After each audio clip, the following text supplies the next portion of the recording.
Cricket ಅಭಿಮಾನಿಗಳಿಗೆ ನಿರಾಸೆಯೋ ನಿರಾಸೆ ಎನ್ನುವಂತಹ ಮಾತು ಕೇಳಿ ಬರ್ತಾ ಇದೆ. ಹಾಗಾದ್ರೆ ಏನಾಯ್ತು, ಯಾಕೆ ನೋಡಿ, ಇನ್ನು ಮೇಲೆ ಚಿನ್ನಸ್ವಾಮಿಯಲ್ಲಿ ನಡೆಯಲ್ವಂತೆ ಕ್ರಿಕೆಟ್ ಪಂದ್ಯಗಳು ಎನ್ನುವಂತಹ ಮಾತು. ಈಗಾಗಲೇ ನಮಗೆ ಗೊತ್ತು, ಚಿನ್ನಸ್ವಾಮಿಯಲ್ಲಿ ಹಿಂದೆ ಏನಾಗಿತ್ತು, ಕಾಲ್ ತುಳಿತದಿಂದ ಭಾರಿ ದುರಂತ ನಡೆದು ಹೋಗಿತ್ತು. ಹೀಗಾಗಿ ಅಲ್ಲಿ ಕ್ರಿಕೆಟ್ ಆಡಬಾರ್ದು, ಪಂದ್ಯಗಳು ಆಗಬಾರ್ದು ಅನ್ನುವಂಥ ಮಾತು ಕೇಳಿದ್ರು. ಅದೇ ರೀತಿಯಾಗಿ ಈಗ ವಿಚಾರವಾಗಿ ನಿರಾಸೆ ಆಗ್ತಾ ಇದೆ. ಇನ್ಮೇಲೆ ಚಿನ್ನಸ್ವಾಮಿ ಕ್ರೀಡಾಂಗಣದಲ್ಲಿ ಕ್ರಿಕೆಟ್ ಪಂದ್ಯಗಳು ಇಲ್ಲ ಅಂತ ಹೇಳ್ತಾ ಇದ್ದಾರೆ. ಒಂದೊಂದೇ ಪಂದ್ಯಗಳು ಚಿನ್ನಸ್ವಾಮಿ ಸ್ಟೇಡಿಯಂನಿಂದ ಬೇರೆ ಕಡೆ ಶಿಫ್ಟ್ ಆಗ್ತಾ ಇವೆ. ರಣಜಿ ಪಂದ್ಯಗಳು ಚಿನ್ನಸ್ವಾಮಿಯಿಂದ ಈಗ ಬೇರೆ ಕಡೆ ಶಿಫ್ಟ್ ಆಗ್ತಾ ಇದೆ ಅಂತೆ. ಜನವರಿ 22ರಿಂದ ಆರಂಭವಾಗಬೇಕಾಗಿತ್ತು ರಣಜಿ ಪಂದ್ಯಗಳು, ಆದರೆ ಸ್ವಲ್ಪ ವಿಳಂಬ ಆಗ್ತಾ ಇದೆ ಅಥವಾ ಬೇರೆ ಕಡೆ ಆರಂಭ ಆಗ್ತಿದೆ ಗೊತ್ತಿಲ್ಲ. ರಣಜಿ ಪಂದ್ಯದ ಬೆಂಗಳೂರು ಹೊರವಲಯಕ್ಕೆ ಶಿಫ್ಟ್ ಆಗಿದೆ. ಈ ಪಂದ್ಯಗಳೆಲ್ಲವೂ ಕೂಡ ಆಲೂರಿನ KSA ಎನ್ನುವುದು ಮೈದಾನಕ್ಕೆ ರಣಜಿ ಪಂದ್ಯಗಳೆಲ್ಲವೂ ಶಿಫ್ಟ್ ಆಗಿದೆ. ಕರ್ನಾಟಕ ಹಾಗೂ ಮಧ್ಯಪ್ರದೇಶ ನಡುವಿನ ರಣಜಿ ಪಂದ್ಯ ನಡಿಬೇಕಾಗಿತ್ತು ಬೆಂಗಳೂರಿನ ಚಿನ್ನಸ್ವಾಮಿ ಕ್ರೀಡಾಂಗಣದಲ್ಲಿ, ಆದರೆ ಅದು ಬೇರೆ ಕಡೆ ಶಿಫ್ಟ್ ಆಗಿದೆ. ಚಿನ್ನಸ್ವಾಮಿ ಸ್ಟೇಡಿಯಂ ಬಳಿ ಕಾತುಳಿತ ಏನಾಗಿತ್ತು, ಆ ಒಂದು ಪ್ರಕರಣಕ್ಕೆ ಸಂಬಂಧಪಟ್ಟಂತೆ ಒಂದು ನಿರ್ಧಾರವನ್ನು ತೆಗೆದುಕೊಳ್ಳಾಗ RCB ಪಂದ್ಯವೂ ಕೂಡ ಇಲ್ಲ, ರಣಜಿ ಪಂದ್ಯಗಳು ಕೂಡ ನಡೆಯೋದಿಲ್ಲ.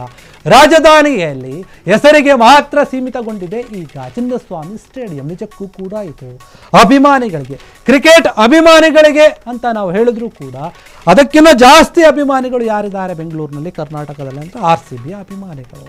ಬೇರೆ ಪಂದ್ಯ ರದ್ದಾದರೆ ಅಷ್ಟೊಂದು ತಲೆ ಕೆಡಿಸ್ಕೊಳ್ತಾರೆ ಇಲ್ಲ ಗೊತ್ತಿಲ್ಲ ನಮ್ಮ ಅಭಿಮಾನಿಗಳು.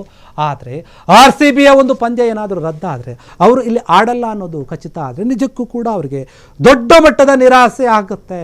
ಈಗಾಗಲೇ ಆಗಿದೆ ಕೂಡ. RCB ತಂಡ ಸತತ ಪ್ರಯತ್ನಗಳ ಮೂಲಕ 18 ವರ್ಷದ ನಂತರ ಒಂದು ಚೊಚ್ಚಲ ಕಪ್ಪನ್ನು ಗೆದ್ದಿತ್ತು. ಆ ಸಂಭ್ರಮಾಚರಣೆಯನ್ನು ನಾವು ವಿಜೃಂಭಣೆಯಿಂದ ಮಾಡೋಣ ಅಂತ ಹೇಳಿ ಬೆಂಗಳೂರಿಗೆ ಬಂದಿದ್ರು ಎಲ್ಲ ಆಟಗಾರರು ಕಪ್ಪಿನ ಸಮೇತವಾಗಿ ಒಂದು ವಿಜಯದ ಸಂಕೇತವನ್ನು ಹೊತ್ಕೊಂಡು ಮನಸ್ಸಲ್ಲಿಟ್ಕೊಂಡು. ಆ ಸಂದರ್ಭದಲ್ಲಿ ಒಂದು ಕಹಿ ಘಟನೆ, ಒಂದು ರೀತಿಯಲ್ಲಿ ಕಪ್ಪು ಚುಕ್ಕೆ ಅನ್ನುವಂಥ ರೀತಿಯಲ್ಲಿ ಘಟನೆ ನಡೆದೋಯ್ತು. ಕಾಲು ತುಳಿತಾ ಆಯಿತು. 10ಕ್ಕೂ ಹೆಚ್ಚು ಮಂದಿ 11 ಜನ ಅಂತ ಹೇಳ್ತಾ ಇದ್ದಾರೆ ಸಾವನ್ನಪ್ತಾರೆ. ಆ ಸಾವು ನೋವುಗಳಿಂದ ಚಿನ್ನಸ್ವಾಮಿ ಕ್ರೀಡಾಂಗಣದಲ್ಲಿ ಪಂದ್ಯಗಳು ಆಡೋದು ಡೌಟ್ ಎನ್ನುವಂತಹ ಮಾತು ಅನೇಕ ಬಾರಿ ಕೇಳಿ ಬರ್ತಾ ಇತ್ತು. ಈಗ ಅದು ನಿಜ ಆದಂತೆ ಕಾಣ್ತಾ ಇದೆ. ನೋಡಿ, ಗಮನಿಸಿ, ರಣಜಿ ಪಂದ್ಯಗಳೇ ನಡೀತಾ ಇಲ್ಲ ಅಂತಂದರೆ ಇನ್ನು IPL ಪಂದ್ಯಗಳು ನಡೆಯುವಂಥ ಸಾಧ್ಯತೆ ಇದೆಯಾ? ಇಂತಹ ಒಂದು ದೊಡ್ಡ ಪ್ರಶ್ನೆ ಮೂಡುತ್ತಾ ಇದೆ. ನಿಜಕ್ಕೂ ಕೂಡ IPL ನೋಡಬೇಕು, ಕಣ್ಣಾರೆ ಕಣ್ಣು ತುಂಬಿಕೊಳ್ಬೇಕು ನಮ್ಮ ನೆಚ್ಚಿನ ಸ್ಟಾರ್ ನಟರನ್ನು. ಅದರ ನಟ ಅನ್ನೋದಕ್ಕಿಂತ ಆಟಗಾರರೇ ಇದ್ದಾರೆ, ಅವರನ್ನು ನೋಡಿ ಕಣ್ತುಂಬಿಕೊಳ್ಳುವಂಥ ಅಭಿಮಾನಿಗಳೇನಿರ್ತಾರೆ ಅವರಿಗೆ ನಿರಾಸೆ ಆಗ್ತಾ ಇದೆ. ಇನ್ನು ಮುಂದೆ ಚಿನ್ನಸ್ವಾಮಿ ಕ್ರೀಡಾಂಗಣ ಹೆಸರಿಗೆ ಮಾತ್ರ ಇರುತ್ತೆ, ಅಲ್ಲಿ ಯಾವುದೇ ರೀತಿಯಾದಂತಹ ಪಂದ್ಯಗಳು ನಡೆಯೋದಿಲ್ಲ ಎನ್ನುವಂಥ ಮಾತುಗಳು ಕೇಳಿ ಬರ್ತಾ ಇದೆ. ಇದು RCB ಅಭಿಮಾನಿಗಳಿಗೂ ಕೂಡ ನೋವು ತರುತ್ತೆ, ಕ್ರಿಕೆಟ್ ಅಭಿಮಾನಿಗಳಿಗೂ ಕೂಡ ನೋವು ತರುತ್ತೆ. ಒಂದು ಪ್ರಸಿದ್ಧವಾದಂತಹ ಕ್ರೀಡಾಂಗಣ ಈ ರೀತಿಯಾಗಿ ಯಾವುದೋ ಒಂದು ಕಾರಣಕ್ಕೆ ನಿಂತು ಹೋಗೋದು, ಪಂದ್ಯಗಳನ್ನು ರದ್ದು ಮಾಡೋದು ಎಷ್ಟರ ಮಟ್ಟಿಗೆ ಸರಿ ಅಂತ ಕ್ರಿಕೆಟ್ ಅಭಿಮಾನಿಗಳು ಪ್ರಶ್ನೆ ಮಾಡ್ತಾ ಇದ್ದಾರೆ. ಆದರೆ ಆ ದುರಂತದ ಒಂದು ಘಟನೆಗಳು ಏನಿತ್ತು, ಆ ಕ್ಷಣಗಳನ್ನು ಇನ್ನೂ ಕೂಡ ಕೆಲವರಿಗೆ ಮರೆಯೋಕ್ಕಾಗ್ತಾ ಇಲ್ಲ.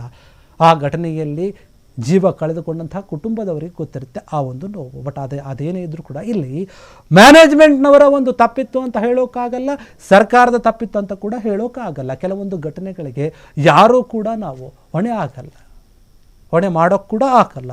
ಅದು ಪ್ರಕೃತಿ ದತ್ತವಾಗಿ ನಡೆದು ಹೋಗ್ಬಿಡುತ್ತೆ. ಯಾಕಂದರೆ ಕಾಲು ತುಳಿತ ಪ್ರಕರಣ ಅನ್ನುವಂಥದ್ದು ಏನಿದೆ ಅದು ಬರೀ ಬೆಂಗಳೂರಿನಲ್ಲಿ, ಅದು ಚಿನ್ನಸ್ವಾಮಿ ಅದೊಂದು ಕ್ರೀಡಾಂಗಣ ಏನಿದೆ ಅದ್ರ ಬಳಿ ಅಂತ ನಡೆದಿರುವಂಥದ್ದಲ್ಲ. ನಾವು ಹಿಂದೆ ಕೂಡ ಗಮನಿಸಿದ್ವಿ, ಒಂದು ದೇವಾಲಯದಲ್ಲಿನೇ ಕಾಲು ತುಳಿತ ಆಗುತ್ತೆ, ಅಲ್ಲಿ ಕೂಡ ಸಾವಾಗುತ್ತೆ. ಹಂಗಂತ ಹೇಳಿ ದೇವಾಲಯವನ್ನು ಮುಚ್ಚಿದ್ರ ಆ ದೇವಾಲಯಕ್ಕೆ ಭಕ್ತರು ಬರೋದು ಕಡಿಮೆ ಆದ್ರೆ ಇಲ್ವಲ್ಲ.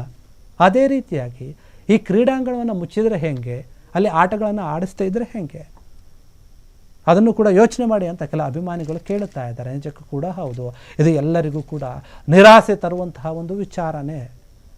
ಚಿನ್ನಸ್ವಾಮಿ ಕ್ರೀಡಾಂಗಣ ಕ್ರಿಕೆಟ್ನಿಂದ ಯಾವಾಗಲೂ ಕೂಡ ಜಗಮಗಿಸ್ತಾ ಇತ್ತು. IPL ಬಂದರೆ ಸಾಕು, ಆ ಕ್ರೀಡಾಂಗಣ ಬೇಡ, ಆ ಏರಿಯಾ ಏನಿದೆ ಸುತ್ತಮುತ್ತ ರೋಡ್ಗಳು ಕೂಡ ಬ್ಲಾಕ್ ಆಗ್ತಾ ಇದ್ವು, ಯಾವಾಗಲೂ ಕೂಡ ಜನಗಳಿಂದ ತುಂಬಿರ್ತಾ ಇತ್ತು. ಆ ರೀತಿಯಾದಂಥ ಒಂದು ವಾತಾವರಣನ ನಾವು ಪ್ರತಿ ವರ್ಷವೂ ಕೂಡ ನೋಡ್ತಾ ಇದ್ವಿ. ಆದರೆ ಈ ವರ್ಷ ಆ ರೀತಿಯಾದಂತಹ ಒಂದು ವಾತಾವರಣವನ್ನು ಆ ಕ್ರೀಡಾಂಗಣದ ಸುತ್ತಮುತ್ತ ನಾವು ನೋಡೋಕ್ಕೆ ಸಿಗೋದಿಲ್ಲ.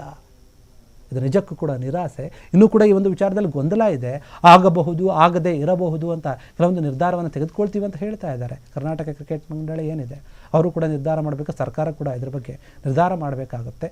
ಮುಂದಿನ ದಿನಗಳಲ್ಲಿ ಏನಾಗುತ್ತೆ ಈ ಒಂದು ವಿಚಾರವಾಗಿ ಚಿನ್ನಸ್ವಾಮಿಯಲ್ಲಿ ನಾವು ಪಂದ್ಯಗಳನ್ನು ವೀಕ್ಷಿಸ್ತೀವ ಇಲ್ಲ ಅಂತ ಗೊತ್ತಿಲ್ಲ. ಆದರೆ ಸದ್ಯಕ್ಕೆ ಸರ್ಕಾರ ನಿರ್ಧಾರ ತೆಗೆದುಕೊಳ್ಬೇಕು. ಆದರೆ ರಣಜಿ ಪಂದ್ಯಗಳು ಮಾತ್ರ ಈಗ ಬೇರೆ ಕಡೆ ಶಿಫ್ಟ್ ಆಗಿದೆ ಅಂತ ಹೇಳಲಾಗ್ತಾ ಇದೆ, ಬೆಂಗಳೂರಿನಿಂದ ಹೊರವಲಯದಲ್ಲಿರುವಂತಹ ಒಂದು ಸ್ಟೇಡಿಯಂಗೆ.